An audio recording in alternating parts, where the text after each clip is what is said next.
देश के जंगल में कालू कौआ का परिवार रहा करता था। वो बहुत गरीब था। अपने छोटे से खेत में सब्जियों को लगाता था और उन्हें बाजार में बेचता था। पूरे परिवार का दिन गरीबी में कट रहे थे। एक दिन उसकी पत्नी टुनटुनी उससे कहती है, अजी ये क्या, अभी तक आपने खेत में कोई सब्जी लगाई ही नहीं। समय निकलता जा रहा है, समय से सब्जियां तैयार नहीं हुई तो क्या बेचोगे? घर कैसे चलेगा? क्या बताऊं टुनटुनी, मैं इतनी मेहनत करके सब्जियां उगाता हूँ, लेकिन मेरी सब्जियां बिल्कुल भी नहीं बिकती आजकल। पहले तो मैं अकेला ही सब्जी बेचा करता था, पर अब जहाँ देखो सब्जी ही सब्जी का ठेला लगाकर सब्जी बेच रहे हैं। क्या करूँ, कुछ समझ में नहीं आ रहा है। तब तक आप लोग कमेंट में बताएं 27 - 23 कितने होते हैं। देखो जी, इस तरह निराश रहोगे तो कुछ भी नहीं कर सकोगे। हमें अपने खेत में कुछ ऐसा उगाना होगा जिसमें आमदनी ज्यादा हो। मेरी मानो तो इस बार अपने खेत में जामुन की फसल लगा दो। मैंने सुना है इस बार जामुन की बाजार में सप्लाई कम होने वाली है। माँ बता रही थी भैया ने इस बार अपने खेत में जामुन की फसल उगाई है। भाग्यवान, अगर तुम कहती हो तो ये भी करके देख लेता हूँ। कालू कौवा टुनटुनी चिड़िया मिलकर अपने खेत में जामुन की फसल लगा देते हैं। कुछ दिनों बाद दोनों पति पत्नी खेत पर अपनी फसल को देखने जाते हैं।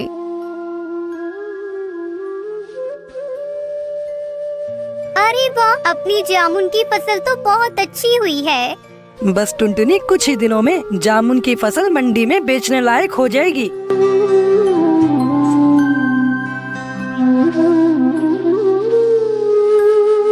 कुछ दिन बाद कालू कौवा अपनी फसल बाजार में बेचने के लिए जाता है, लेकिन बाजार में कम कीमत मिलने की वजह से वो जामुन को बिना बेचे ही घर आ जाता है।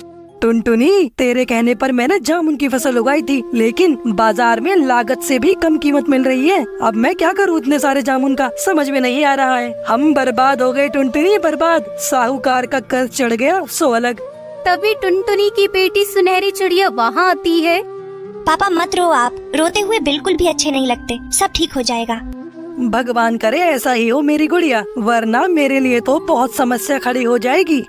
अपने पिता को इतना परेशान देखकर सुनहरी चिड़िया मंदिर जाती है और भगवान से प्रार्थना करती है, भगवान मेरे पिताजी की परेशानियों को दूर कर दो। सारी जिंदगी हो गई उन्हें परेशान देखते हुए। अब तो उन्होंने सारा पैसा लगाकर जामुन की खेती की है, तो इस तरह से उनकी खेती बर्बाद मत करो भगवान। तभी एक सप्ताह ही गुजरा था कि बाजार में जामुन की डिमांड बढ़ जाती है। कई पक्षी कालू कौवे के घर आते हैं। अरे ओ कालू भैया, मुझे 2 पैकेट जामुन चाहिए। और कालू भैया, मुझे भी 5 पैकेट जामुन चाहिए। मैं मुंह मांगी कीमत देने को तैयार हूँ। इस तरह कालू कौवे के जामुन कुछ ही घंटों में अच्छी कीमत पर बिक जाते हैं। रुपयों की गड्डी देखकर दोनों पति पत्नी और सुनहरी बहुत खुश होते हैं। सुनहरी बेटा और टुनटुनी, ये सब तुम्हारी वजह से ही संभव हुआ है। अब इन पैसों से मैं सबसे पहले अपना घर पक्का करवाऊंगा। नहीं जी, घर तो बनता ही रहेगा। सबसे पहले आप जाकर साहूकार का कर्ज चुका दो। तुम्हें तो पता है साहूकार की नजर बहुत दिनों से हमारी जमीन पर है। हाँ टुनटुनी, तुम्हारी बात भी सही है। मैं अभी जाता हूँ और साहूकार के कर्ज चुका कर आता हूँ। कालू कौवा साहूकार का कर्ज का पैसा चुका देता है। कर्ज चुकाकर कालू कौवा बहुत खुश था और इस तरह जामुन की खेती। का भइल बा, काहे चुपचाप बैठल बाड़?